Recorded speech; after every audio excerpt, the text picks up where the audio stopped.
to Newsfirst Prime Time Sunrise. Hello there, a very good morning and welcome to Newsfirst Prime Time Sunrise with me, Shane Silva. Let's start off with a look at your headlines. Police say information has come to light on several individuals possessing illegal firearms.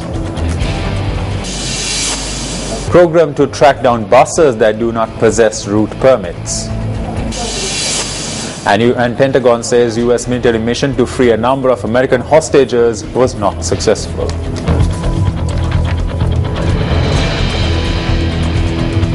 On to your stories in detail now. The Colombo Crimes Division says it has received information on a number of individuals who possess illegal firearms. Police media spokesperson SSP Ajit Rohan has said that an operation was launched recently in Colombo to seize illegal firearms. The police media spokesperson added that 40 murders so far this year had been linked to the circulation of illegal firearms.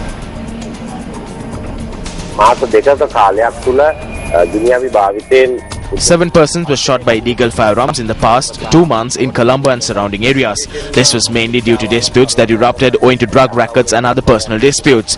This is the reason as to why we have reached a decision to carry out this operation. We received information as soon as we launched this operation. As a result, we were able to arrest a councillor in the Kegol district for the illegal possession of a firearm. We have received information pertaining to 16 incidents of firearm possession so far. We are planning on constantly engaging and carrying out investigations and conducting search operations in this regard. 80 intelligence officers have already been assigned to obtain information on illegal firearm possession in the Western Province.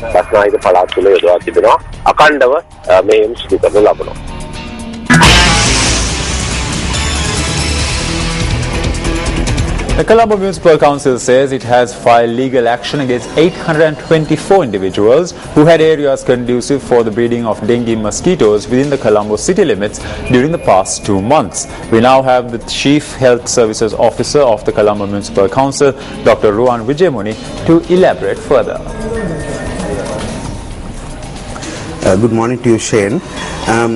Under the directives of the Presidential Task Force on Dengue Control, and together with the Ministry of Health and the Tri-Forces and Police, the Public Health Department of the Colombo Municipal Council so far conducted 5 dengue control activities or phases within the city of Colombo. And as a result of that clean-up campaign and house-to-house campaign, we were able to bring down the caseload by 40% compared to the last August 2013 compared to 2014.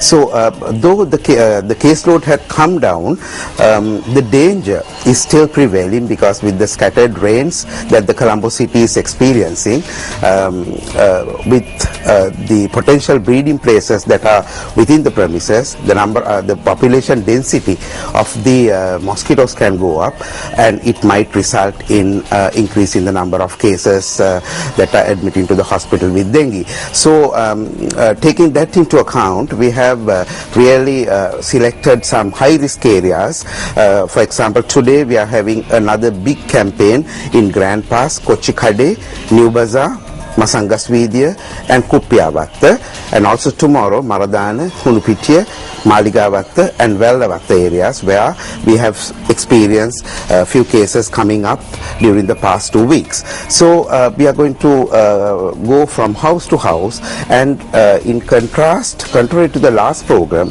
our inspectors, police and the army personnel will not leave your premises until they clean up.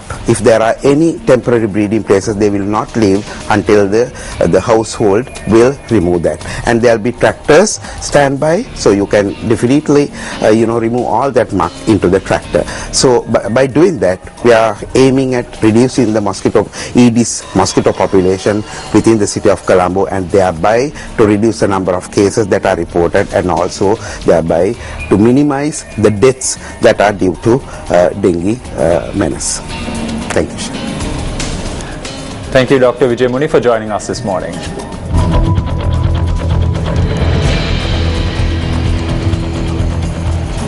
Speaking at a media briefing yesterday, the executive director of the CAFE organization expressed the following views.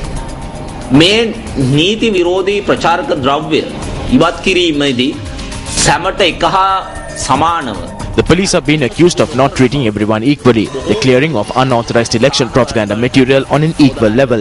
It is reported from many quarters of the Badula district that the main two political parties are being favoured. Not only this, if the people do not see the execution of election laws for their own eyes, then they will lose the faith in the impartiality of the election. The police have a duty to implement the election laws. පොලිසියට තියෙන වගකීමෙන් මොනම විදිහකටවත් ගැලවෙන්නට බෑ. Speaking to News First in this regard, police media spokesperson SSP Ajit Rohana had this to say.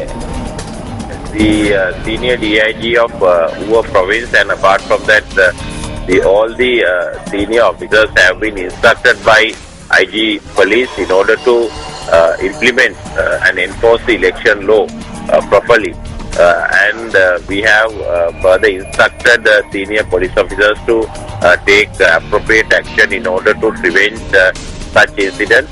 But if they are not carrying out the orders given by the police headquarters, the police headquarters is going to take disciplinary action against them. But on the other hand, enforcing election law is not the sole responsibility of the police. All the stakeholders in the field, they should support us. They should cooperate us in order to prevent such incidents, especially the candidates and their supporters. We are seeking their assistance, and every time candidates should instruct their supporters to not to violate the election law. But police are going to strengthen the police cadre in Uva province in the near future in order to prevent election violence activities.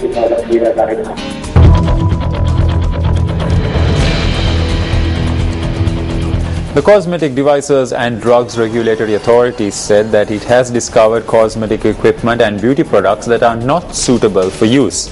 Director of the authority and Additional Secretary of the Ministry of Health, Dr. Amal Harsha De Silva, said that legal action will be taken against individuals who operate these facilities. Raids to track down such facilities were launched recently following an incident in which a doctor who arrived at a cosmetic surgery facility died after being administered an injection. The officials found different unauthorized perfumes and cosmetic items. Permits are required in order to sell these products. We were able to discover many cosmetic products as well which require permits. We also found equipment that were to be sold without our permits. We will be taking legal action against it. We also discovered several institutions that functioned as clinics that had unqualified persons posing as doctors.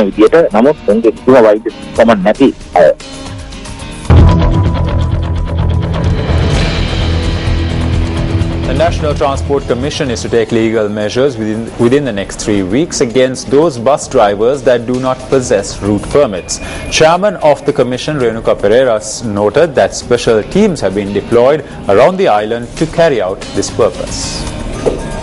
The chairman of the commission noted that several complaints have been reported from buses travelling along the Jaffna-Colombo route and Vavuniya-Colombo route. He added that the issuing of temporary permits will be halted in order to arrest this situation. Ferrer, however, added that special permission has been provided to the manager of the Bastin Marv, the bus depot, to issue one-day permits on Fridays, Saturdays and Sundays.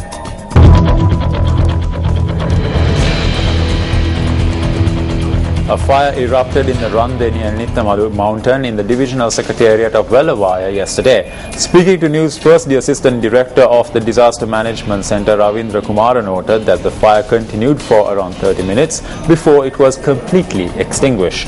The Assistant Director stated that the rains experienced in the area assisted in dousing the blaze.